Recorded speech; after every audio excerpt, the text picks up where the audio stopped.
चलिए, सबसे पहले सभी मित्रों को यहां पर मैं स्वागत करना चाहता हूं इस विशेष प्रेस वार्ता के लिए। और जैसे कि आप देख सकते हैं, इस स्पेशल प्रेस कॉन्फ्रेंस में हमारे साथ हमारे वरिष्ठ राष्ट्रीय प्रवक्ता, भारतीय जनता पार्टी के राज्यसभा सांसद श्री सुधांशु त्रिवेदी जी हैं। हमारे साथ हमारी वरिष्ठ राष्ट्रीय प्रवक्ता शाजिया इल्मी जी, जो केवल भारतीय जनता पार्टी की राष्ट्रीय प्रवक्ता के नाते नहीं, बल्कि आज जो फाउंडर, मेंबर और सदस्य रही हैं इंडिया अगेंस्ट करप्शन और आम आदमी पार्टी के इस पूरे अभियान और पार्टी की, उस हैसियत से भी आज, जैसे मैं कह सकता हूं, एक भुक्तभोगी की हैसियत से आज अपने अनुभवों को साझा करेंगी। और आपका छोटा भाई शहजाद पूनावाला भी आपके बीच में है। मैं आग्रह करूंगा कि सुधांशु जी आप प्रारंभ करें। मित्रों, आप सब ने देखा कि कल ही भ्रष्टाचार के गंभीर आरोपों में घिरे हुए स्वघोषित कट्टर ईमानदार दिल्ली के मुख्यमंत्री श्री अरविंद केजरीवाल जी के समर्थन में भ्रष्टाचार के पुराने आरोपियों और पुराने गुनाहों में आबद्ध रहे तमाम राजनीतिक दलों ने उनका समर्थन किया था। और इसके लिए भावनात्मक आधारों का भी उपयोग करने का प्रयास किया गया। परंतु आज न्यायालय ने जो निर्णय सुनाया है वो तथ्यात्मक आधार पर है। तथ्यात्मक आधार पर दिल्ली के मुख्यमंत्री श्री अरविंद केजरीवाल जी को 15 दिन की न्यायिक हिरासत में भेजा गया है। परंतु इस तथ्यात्मक आधार से बड़ा संवैधानिक और नैतिक प्रश्न खड़ा हो रहा है, क्योंकि वो हिरासत से सत्ता की सियासत करने वाले मुख्यमंत्री तो रह ही चुके थे और अब अभी तक उन्होंने जुडिशियल कस्टडी के बाद भी कोई उत्तर नहीं दिया है। इससे यह बहुत साफ हो जाता है कि सारा विपक्ष जिस आरोपी को बचाने के लिए प्रयास कर रहा था, न्यायालय की दृष्टि में वो गंभीर आरोप हैं। और जो लोग केवल बयानबाजी करने का प्रयास करते हैं, यह विषय सिर्फ एक कानून या नियम का नहीं है। निश्चित रूप से न्यायालय के समक्ष कुछ ऐसे तथ्य रहे होंगे जो ना आपके संज्ञान में है ना हमारे संज्ञान में है, जिनके आधार के ऊपर यह निर्णय लिया गया। अतः हमारे विपक्षी दल जो निरर्थक और अनर्गल बयानबाजी करते हैं, उन्हें इन गंभीर तथ्यों पर विचार करना चाहिए और न्यायालय ने अपना इस विषय पर अभिमत दे दिया है। Those who try to portray the bogey of victimhood, I would like to underline that today's judgment of the court is based on the concrete evidences for which neither we or now you or anybody else is privy to it. So it is the jurisprudence of the court which has decided to extend this judicial custody for 15 days. Now it raises certain moral and constitutional question. यहां पर मैं याद दिलाना चाहता हूं कि रामलीला मैदान में ही शाजिया जी, जिसके संस्थापक सदस्यों में रही, अन्ना जी उनके गुरु हुआ करते थे। और हिंदी में एक कहावत होती है, गुरु गुड़े रहे चेला शक्कर हुई गए। तो गुरु ने तो कहा था हम राजनीति में नहीं आएंगे, चेला राजनीति में आके मुख्यमंत्री भी हुए लिए। परंतु कल उन्होंने एक दूसरी रैली की जिसमें उनके गुरु बदल गए, गुरु लालू प्रसाद यादव जी हो गए। और मुझे प्रतीत होता है शायद उनके भी गुड़ के मुकाबले ये शक्कर होने की तरफ ना आगे बढ़ जाएं, क्योंकि लालू प्रसाद यादव जी ने तो कम से कम इस्तीफा दे दिया था जब वो जेल जाने लगे थे। अभी तक इन्होंने इस्तीफा नहीं दिया है। तो निश्चित रूप से यह दिखाई पड़ रहा है कि अपने गुरु की सारी शिक्षाओं को गुड़ गोबर करने का काम केजरीवाल जी ने आम आदमी पार्टी के अपने पूरे चाल, चिंतन, चेहरा, चरित्र में दिखा दिया है। चरित्र लोगों को समझ में आ ही गया था, चाल पहले ही गड़बड़ नजर आ रही थी, अब चेहरा भी बिल्कुल साफ हो गया है।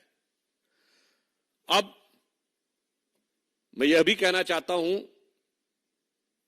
कि इस प्रकार की मीडिया में रिपोर्ट आई है कि केजरीवाल जी ने वहां नाम लिया है कि मुख्य आरोपी विजय नायर आतिशी और सौरभ भारद्वाज को रिपोर्ट करते थे।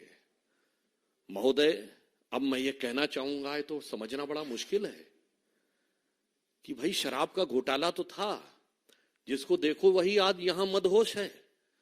अब यहां किसने है पी और किसने है पिलाई, ये तो समझना बड़ा मुश्किल हो रहा है भाई। लगता है सबने मिल बांट कर है पी और पिलाई। यह दर्शाता है, या जिसे हमने हिंदी में एक कहावत है ना, एक हु तो समझाइए आके, कूप ही में ही भांग पड़ी है। अर्थात एक व्यक्ति हो जो गलत रास्ते पे जा रहा हो, उसे आप सही रास्ते पे लाने का प्रयास कर सकते हो, नशे में हो, पर ऐसा लगता है कि कुएं में ही भांग पड़ी है, तो जिसने पिया वही नशे में है। ये गंभीर प्रश्न उठा रहा है। और अब इसके साथ यह भी बात बहुत साफ होती जा रही है कि केजरीवाल जी निरंतर ईडी के सामने आने से क्यों बच रहे थे। शायद उनको लग रहा हो, और उनके आम आदमी पार्टी के बाकी सदस्य जो बहुत ही उत्साह और उच्छृंखलता के साथ उनका बचाव करते नजर आ रहे थे, शायद वो इस संभावित खतरे से डर रहे थे कि मानो वो कह रहे हो कि केजरीवाल जी कह रहे हो, बैठा हूं दिल में इतने राज छुपाए, जरा सा होंठ हिले तो जाने कितनों का दिल डगमगाए। तो इसलिए हम यह बात स्पष्ट करना चाहते हैं कि शराब घोटाले को लेकर दिल्ली सरकार की स्थिति भ्रष्टाचार के आरोप में उत्तरोत्तर स्पष्ट होती चली जा रही है। न्यायालय के द्वारा यह निर्णय होने के बाद अब यह देखने का विषय होगा कि केजरीवाल जी इस्तीफा लेते हैं या अपने किसी दूसरे गुरु के नक्शे कदम पे चलते हुए देखना होगा कि वो नई राजनीति के स्वयंभू किरदार, कोई नई राजनीति की तरफ बढ़ते हैं या पुरानी राजनीति को, जिसे कहते हैं ना old wine in a new bottle, तो पुरानी राजनीति को एक नए किरदार में प्रस्तुत करते हैं। धन्यवाद। अब शादिया जी आपको संबोधित करेंगे।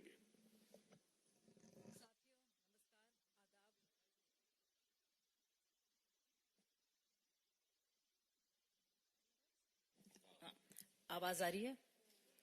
नमस्कार, आदाब। जैसे कि शेर है, इतनी खुदगर्जी बेसबब नहीं केजरीवाल, कुछ तो है जिसकी पर्दादारी है। तो क्या पर्दादारी है भाई साहब, बताइए तो। क्यों बार बार कोर्ट्स भी और ईडी भी कह रहे हैं कि कुछ छुपाया जा रहा है और सहयोग नहीं मिल पा रहा है केजरीवाल जी से।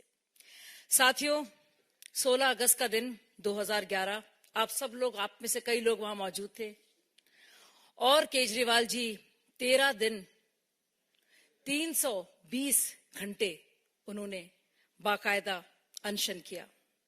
उनकी जान पर आ गई। इस दिन के लिए सोचने वाली बात है। हम लोग सब इकट्ठा होते थे, केजरीवाल जी लहराते थे वो फर्रे सबूतों के और कहते थे, निकलो बाहर मकानों से, जंग लड़ो बेईमानों से। पहले लड़े थे गोरों से, अब लड़ेंगे चोरों से। और वही चोर आपने देखे जिनको कहते थे वो चोर, जिनके खिलाफ सबूत लेकर वो पर्चे लहराते थे, चार्जशीट लेके घूमते थे, वो सारे के सारे चोर जिनको केजरीवाल जी चोर कहते थे और हम सब उनके साथ थे, वही सारे चोर उनके बचाव में कल उतरे। बहुत ही अफसोस हुआ देखकर। साथियों, आप लोग जानते हैं कि केजरीवाल जी ने अपने पुराने साथियों के साथ क्या कुछ किया। एक एक करके सबके साथ विश्वासघात किया। गुरु अन्ना जी के बारे में तो बताया ही सुधांशु भाई ने, लेकिन एक एक करके आपने देखा, चाहे वो योगेंद्र यादव हो, प्रशांत भूषण हो, सबसे पहले मैं इस से निकली, मयंक गांधी हो, और ऐसे बहुत सारे लोग बिछड़े सभी बारी बारी। ये तो बात है पुराने साथियों की, जिसमें एडमिरल रामदास जो कि अंदर के उनके लोकपाल थे, उनको भी बड़े बेआबरू होके कूचे से निकाला गया। अब साथी सोचे नए साथियों की बात करते हैं। सुनीता भाभी ने कहा था सबसे पहले कि ऐसे कुछ खुलासे हैं जो केजरीवाल जी कल कोर्ट में करेंगे। अब सोचने वाली बात है, अगर इतने पुख्ता सबूत और खुलासे थे तो भाई मनीष सिसोदिया तो 1 साल 2 महीने से जेल में सड़ रहे हैं, उनके पक्ष में क्यों नहीं किए? संजय सिंह उनके प्रिय साथी, उनके पक्ष में नहीं किए। और अब एक और बात जो पता चल रही है सूत्रों के हवाले से नहीं, बाकायदा रिमांड कॉपी में भी इसका जिक्र है कि अब उनका बयान ये है कि आतिशी मरलीना जी, जो कभी मरलीना होती हैं, कभी आतिशी सिंह होती हैं, और सौरभ भारद्वाज जी बाकायदा वो रिपोर्ट करते थे विजय नायर को। विजय नायर कौन? वही मीडिया सलाहकार। कौन मीडिया सलाहकार? जिसने बाकायदा समीर महेंद्रू से फोन करवाया था केजरीवाल जी को, जिसके बारे में केजरीवाल जी ने क्या कहा था? हाँ, ये मेरा ही लड़का है। सोचने वाली बातें साथियों। पुराने साथियों के साथ जो किया वो किया, अब नए साथियों का क्या हर्ष हो रहा है और क्या हशर होने वाला है, आपको बहुत जल्दी पता चल जाएगा। धन्यवाद। बहुत बहुत धन्यवाद। देखिए, आज लूट, झूठ और शूट और स्कूट को एक बार फिर से करारा जवाब मिला है, और सवाल इस मंच से एक ही है कि दिल्ली वासी तो कह रहे हैं कि दिल्ली की क्या हालत हो गई, भगवान कितना बदल गया है इंसान। इसी रामलीला में मैदान में हमने प्रत्यक्ष देखा है कि किस प्रकार से सियासी धर्मांतरण इतने छोटे अवधि में किसी का अगर हुआ है तो स्वराज से शराब तक, अन्ना से लालू तक, झाड़ू से दारू तक, और इस्तीफा मांगने वालों से इस्तीफा नहीं दूंगा तक। आज इस्तीफा कब सौंपेंगे अरविंद केजरीवाल? क्योंकि यही थे ना Arvind Kejriwal, constitutional legal position छोड़ दीजिए, मोरालिटी के आधार पर किसी पर आरोप लगता था, केवल आरोप लगता था, तो इसी रामलीला मैदान में जहां पर शाजिया जी हुआ करती थी, वहां पर ये लोग रोज नारे लगाते थे कि भाई अगर इस्तीफा देना है तो अभी दे दीजिए एक्यूजेशन लगने पर। और लालू जी का मांगा, सोनिया जी का मांगा, राहुल जी का मांगा, अखिलेश जी का मांगा, सबका मांगा। आज उन्हीं राहुल जी, लालू जी, सोनिया जी, तेजस्वी जी के साथ खड़े होकर कह रहे हैं कि मैं इस्तीफा नहीं दूंगा। तो कितना बदल गया है इंसान। इंडिया अगेंस्ट करप्शन से शुरू किया था, आज जस्टिफिकेशन ऑफ करप्शन पे आ गए। भ्रष्टाचार हटाओ से शुरू किया था, आज भ्रष्टाचार बचाओ पर आ गए। और देखिए, आज 2-3 विषयों पर मैं बोलना चाहता हूं। जो भी तर्क के लोग पिछले 3-4-5 दिन से कह रहे हैं, ये सारे तर्क कोर्ट के सामने रखे गए हैं। High court, supreme court, lower court, सब जगह तर्क रखे गए हैं। कोर्ट से राहत नहीं मिल रही है इनको। तो क्या कोर्ट वेंडेटा पॉलिटिक्स कर रहा है? क्या कोर्ट आपके खिलाफ हो चुका है? इसका जवाब दीजिए। मनी ट्रेल नहीं है, ये बार बार लोग दोहराते हैं। एक बात मैं आपको स्पष्ट कर दूं, वैसे तो सुप्रीम कोर्ट ने 338 करोड़ के मनी ट्रेल की बात की, सीबीआई के कोर्ट ने 100 करोड़ के मनी ट्रेल की बात की। इनके स्वयं वकील ने, जो गुप्ता जी इनके वकील थे, जब खड़े हुए, जिस दिन केजरीवाल स्वयं बोले, उस दिन उन्होंने ऑन रिकॉर्ड बयान दिया, मनी ट्रेल तो खर्च हो गया गोवा चुनाव में। ये उनका कोट अनकोट ऑन रिकॉर्ड बयान है। पर ये कहते चवन्नी नहीं मिली, हम कट्टर ईमानदार हैं।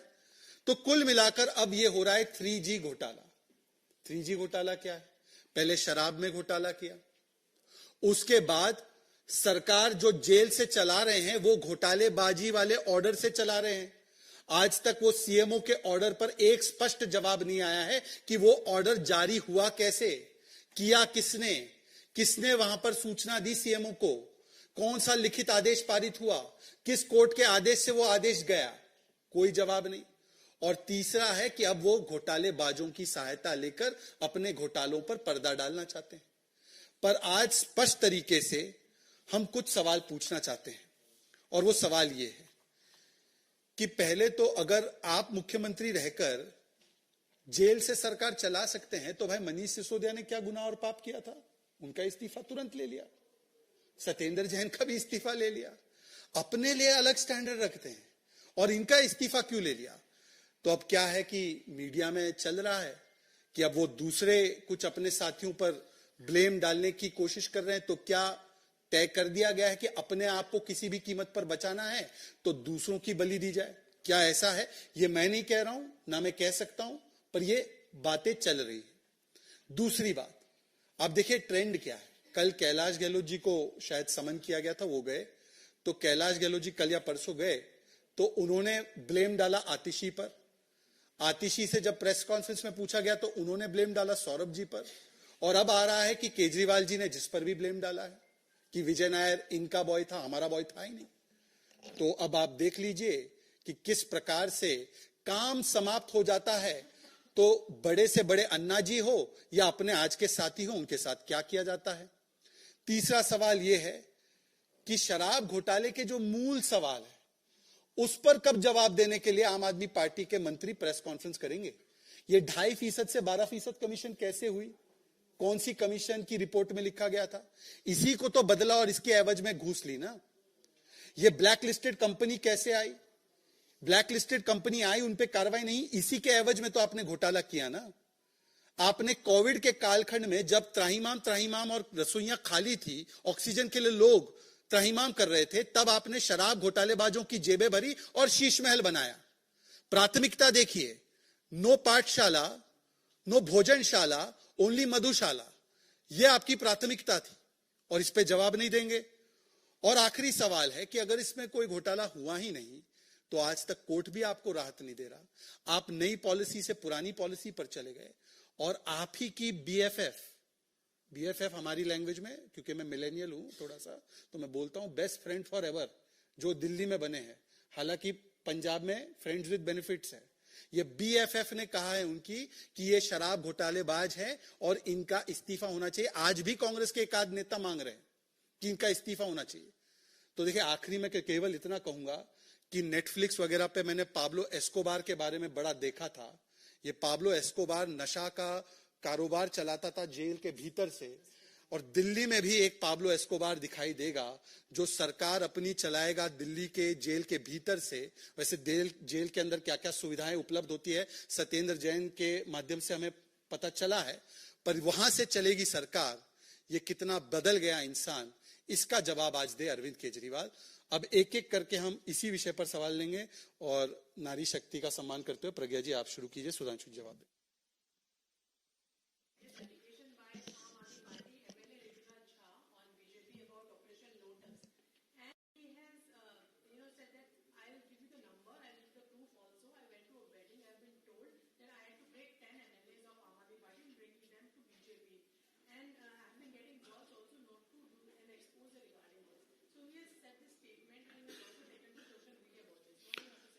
Do you consider any novelty in this allegation? So I think this type of allegation lacks any substantivity.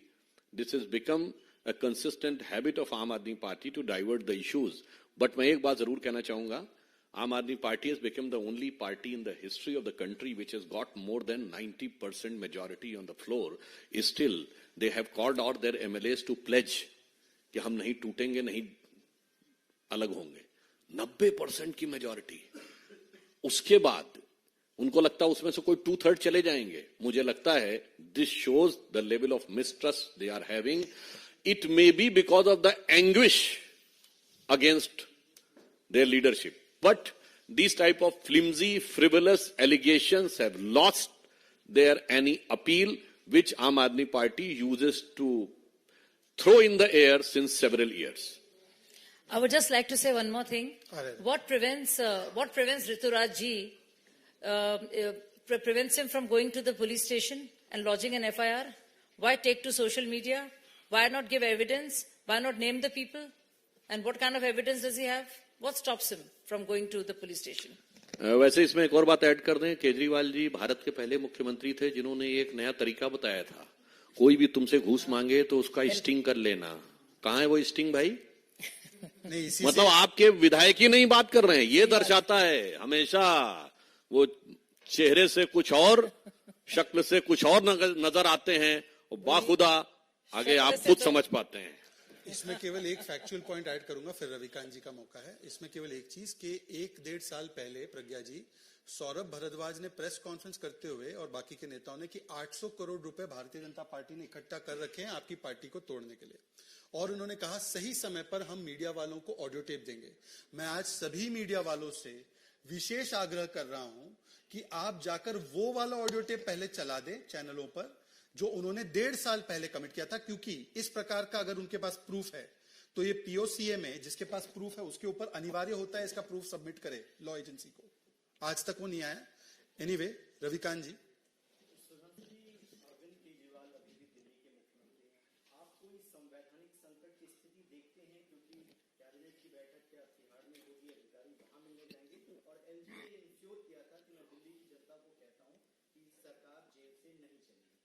देखिए, संवैधानिकता से पहले नैतिकता का प्रश्न है, और निश्चित रूप से इस नैतिकता के पैमाने की जो सबसे बड़ी कसौटी आई है, वैसे संभावना क्या है हम सभी समझ सकते हैं, उसके ऊपर आम आदमी पार्टी का और उनकी सरकार का क्या स्टैंड होगा, उसके अनुसार सभी संवैधानिक पहलुओं को ध्यान में रखते हुए पूरी सतर्कता और सजगता के साथ जो भी उचित निर्णय होगा वो एलजी लेंगे।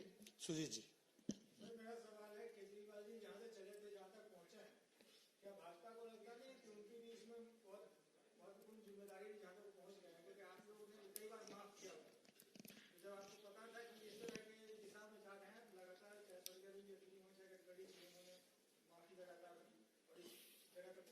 नहीं, जो आप शायद इस विषय को मैं आपको तथ्य स्पष्ट कर दूं, वो जो चले हैं तो पहला कदम किसने चलाया था?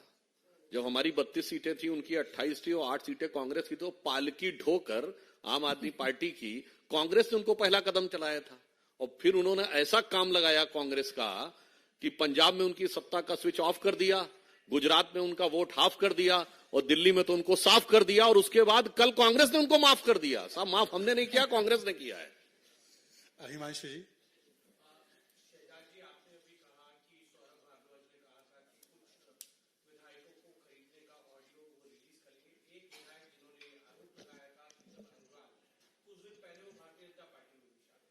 नहीं, अच्छी बात है, तो उनसे आप जाकर विस्तृत इंटरव्यू लीजिए कि कैसे वो आरोप लगाया था, उसके पीछे क्या तथ्य थे और ऑडियो टेप है या नहीं, वो आपको फर्स्ट हैंड बता पाएंगे। ठीक, और पूछिए पूछिए।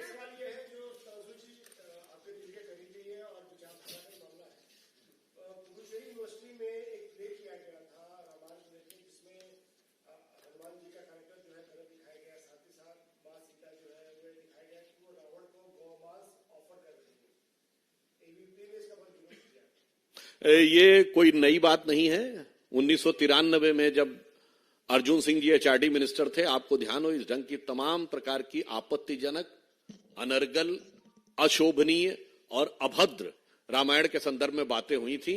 और आप चिंता मत करिए, सबको भगवान सबको देखते हैं और जनता ने जनार्दन के रूप में उनका मान मर्दन भली भांति से किया है। और आगे आगे देखिए क्या होता है। दीपिका एक सेकंड, प्रज्ञा जी, एक एक सबको मौका मिले। दीपिका एमएन रुके हुए।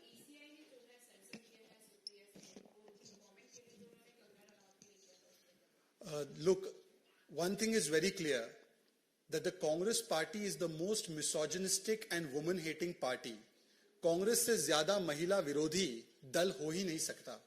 25 तारीख की घटना थी, सुप्रिया श्रीनेत ने न केवल कंगना जी का बल्कि पूरे मंडी का और हिमाचल प्रदेश के बहुत ही अच्छे स्वभाव के लोगों का अपमान करने का काम किया उस पोस्ट के माध्यम से। और उन्होंने ये कुतर्क दिया कि ये किसी ने किया है मेरे हैंडल से। अब इतने दिन हो गए हैं, 1 अप्रैल आ चुकी है, परंतु वो आइडेंटिफाई नहीं हो पाया कल्प्रिट। और उसके अलावा कांग्रेस के अन्य नेताओं ने भी इसको ट्वीट किया था। मतलब ये सहयोग नहीं, ये सोचा समझा प्रयोग था। और कांग्रेस का अगर चरित्र देखें तो कर्नाटका के कांग्रेस के मंत्री कहते हैं कि महिलाओं का काम केवल रसोई तक सीमित होना होता है, जिसपे साइना नेहवाल जी ने अपना शायद ट्वीट किया था। आपने देखा होगा कि किस प्रकार के लोगों को बुलाकर प्रियंका वाड्रा ने टिकट दिया है हाल ही के चुनाव में। संदेश खाली पर उन्होंने कंडेम करने के बदले खड़गे जी ने डिफेंड किया शाहजहां की उस प्रवृत्ति और मानसिकता को जो महिलाओं को शोषण का हथियार बनाता है। जिस प्रकार से कांग्रेस पार्टी ने यूसीसी से लेकर जो भी महिला सशक्तिकरण के कदम है, 3 तलाक का कानून हो, उसका विरोध किया। तो मुझे लगता है कि कांग्रेस की जो मूल विचारधारा है, आज इलेक्शन कमीशन अगर उस पर बोल रही है, पर प्रियंका वाड्रा जो लड़की हूं लड़ सकती हूं का खोखला नारा देती है, वो आज भी चुप है। तो प्रियंका वाड्रा जी से आज पूछा जाना चाहिए कि सुप्रिया श्रीनेत और ऐसे महिला विरोधी बयान देने वाले नेताओं पर क्या कार्रवाई होगी। वैसे एक बिंदु जरूर है कि अभी तक उनको ये नहीं पता लगा है कि वो अकाउंट किसने ऑपरेट करके क्या चलाया था, जो अपनी पार्टी के अंदर ही नहीं चला सकते और वो खामखा में कितना खोखला दावा करते हैं देश चला देंगे। मतलब चलने का ताकत नहीं और सर पे रखते पहाड़ रख के चलाएंगे। ये दर्शाता है कि कांग्रेस की वास्तु स्थिति क्या है, ये एकदम अब ब्लैक एंड व्हाइट में सामने है। और जो लोग हमेशा कहते हैं कि इलेक्शन कमीशन पक्षपात करता है, देखिए इलेक्शन कमीशन ने सिर्फ सुप्रिया श्रीनेत जी को भी नहीं, दिलीप घोष जी के बारे में भी कहा है कि उनको इस तरह के आपत्तिजनक बयान नहीं देना चाहिए था। तो अगली बार जब ये सवाल उठाया जाएगा कि ईसी पूरी तरह से पक्षपात करता है, तो ये सोच समझकर उनको बोलना चाहिए। दीपिका जी बताइए लास्ट सवाल। हाँ, लास्ट सवाल बोलिए। देखिए, ये बहुत ही जरूरी बात है। इतने बुरे सितारे हैं गर्दिश में आम आदमी पार्टी के, केजरीवाल जी के, और सोचने वाली बात है कि उनकी राज्यसभा स्वाति मालीवाल जो उनके सदस्य हैं वो गायब हैं, उनकी बहन का इलाज विदेश में चल रहा है, चलिए समझ आ जाता है। लेकिन एक छोटी सी सर्जरी होती है, विट्रेक्टमी सर्जरी, आंख की छोटी सर्जरी होती है, उसके लिए 4 हफ्ते से विदेश में है। और खुद दिल्ली सरकार जो चलाती है अस्पतालों को, उनमें से एक है गुरु नानक आई सेंटर, जिसमें से खास तौर से रेटिना क्लिनिक है। तो ये जो है राघव चड्ढा ठेंगा दिखा रहे हैं ना सिर्फ केजरीवाल जी को, बल्कि जो स्वास्थ्य सेवाएं जो बहुत ही पब्लिसाइज होती हैं उनका भी। बहुत बहुत धन्यवाद सुजीत जी, बहुत